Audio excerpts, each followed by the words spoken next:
I am privileged to say the 5 most magical words. And ladies and gentlemen, Meryl Streep.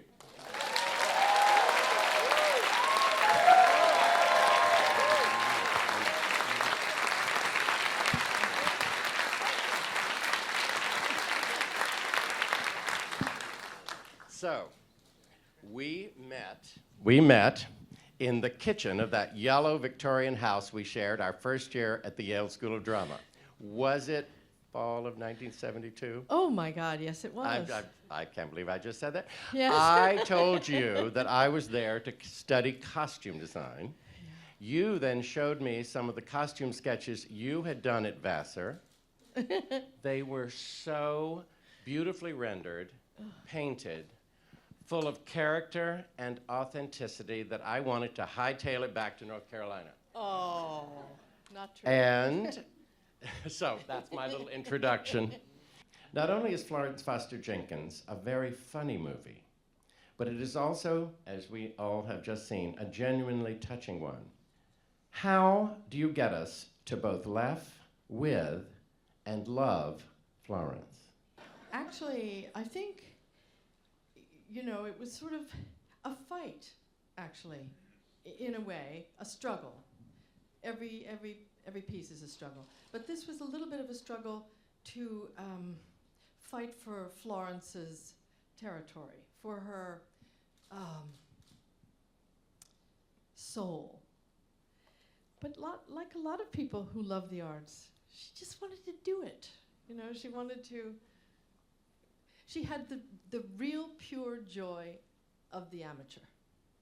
You know, of doing something for the love of it, not for any other reason. It was an interesting time when Florence Foster Jenkins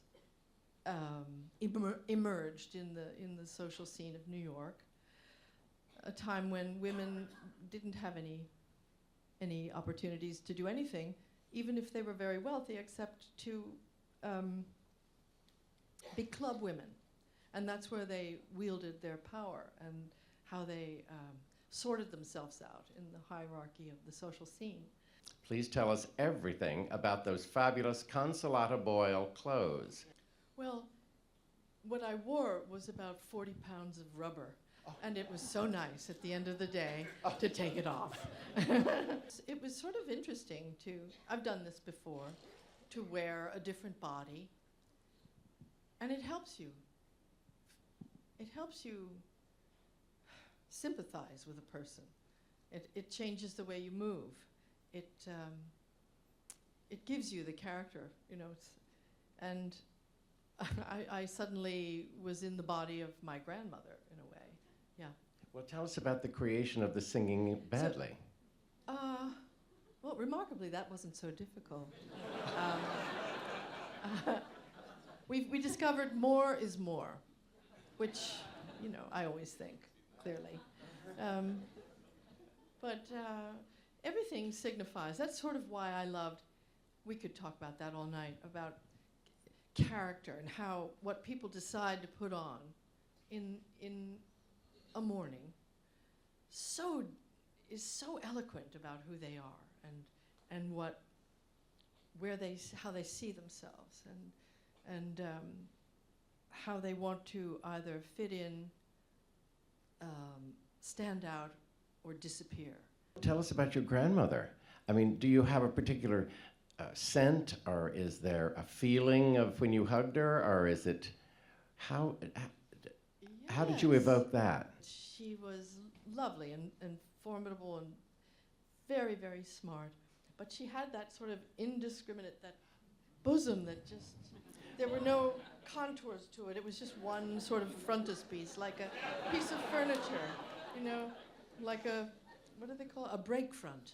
Yes, it was sort of like that. And it gave her great sort of authority. For me, when I get a call asking if I would be interested in doing a show, there's always one hook. Was there something like that in Florence Foster Jenkins for you? A line, a moment, a section of the story? This character had a delight in living, and part of it, of course, is just knowing she was, you know, ill. But that's a true story too.